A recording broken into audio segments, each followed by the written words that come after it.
नमस्कार, मी पंजाब डक हवामान अभ्यासक मुक्काम पोस्ट गुगळी धामणगाव तालुका शिरूर जिल्हा परभणी। आज आहे 12 जून 2024। आजपासूनचा परत एक शेतकऱ्यासाठी अंदाज येत आहे।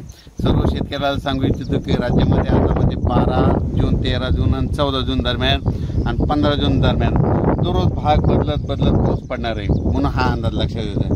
सर्व शेतकऱ्याला सांगू इच्छितो ज्यांच्या शेतामध्ये एकच ओल असले तर तुम्ही पेरणी करायला हरकत नाही। पेरणी करण्यासाठी चांगलं पोषक वातावरण, म्हणून हा अंदाज लक्षात घ्यायचा आहे। आणि परत एक शेतकऱ्याला सांगतो की म्हणजे आता सध्या खंड वगैरे काही नाही, उगं घाबरू नका। काय होणार आहे, राज्यात पाऊस पडणार आहे 22 जूनपर्यंत पाऊस पडणार आहे। आज या तालुक्यात पडणार आहे, उद्या दुसऱ्या तालुक्यात पडणार आहे, म्हणून हा अंदाज लक्षात घ्यायचा। सर्व शेतकऱ्याला सांगितलं की राज्यामध्ये फक्त 15, 16 आणि 17 जून दरम्यान थोडी उघाड राहणार आहे, पण विदर्भात मात्र पाऊस पडणार आहे, म्हणून हा अंदाज लक्षात घ्यायचा। एकंदरीत राज्यात परिस्थिती बघितली तर राज्यामध्ये पश्चिम महाराष्ट्र,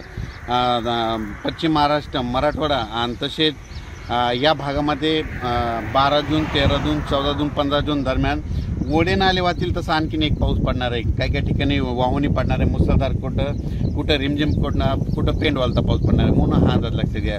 विदर्भातल्या सर्व शेतकऱ्यांसाठी आनंदाची बातमी, विदर्भामध्ये आज म्हणजे 12 जूनपासून आज विदर्भामध्ये बऱ्याच ठिकाणी पावसाला सुरुवात होणार आहे आणि त्याच्यानंतर विदर्भामध्ये देखील पाऊस वाढत जाणार आहे आणि विदर्भाची शेतकऱ्याची पेरणी देखील ह्या 20 तारखेपर्यंत सुरू होणार आहे, म्हणून ही विदर्भात शेतकऱ्याची आनंदाची बातमी।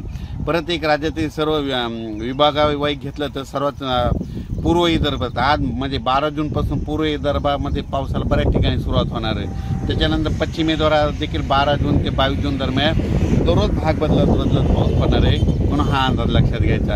आणि त्याच्यानंतर मराठवाड्यात देखील सर्व शेतकऱ्याला सांगू इच्छितो की म्हणजे 12, 13, 14 जूनपर्यंत दररोज वेगवेगळ्या भागात पाऊस पडणार आहे आणि एकच ओल असले तर पेरणी करायला हरकत नाही, म्हणून हा अंदाज लक्षात घ्यायचा।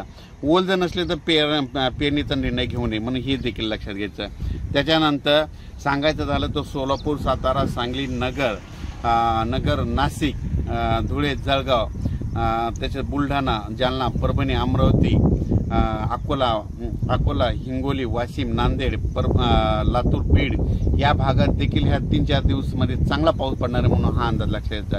पण सोलापूर जिल्हा, धाराशिव जिल्हा, लातूर जिल्हा, बीड जिल्हा आणि सांगली जिल्हा म्हणजे आता ह्या 3 दिवसात मात्र आणखीन जोरदार पाऊस पडणार आहे, म्हणजे तिकडं ओढे नाले वाहतील, छोटे तरी असेल तर ते देखील भरणार आहेत, म्हणून हा अंदाज लक्षात घ्यायचा। अचानक वातावरणात बदल झाला तर परत एक मेसेज दिला जाईल।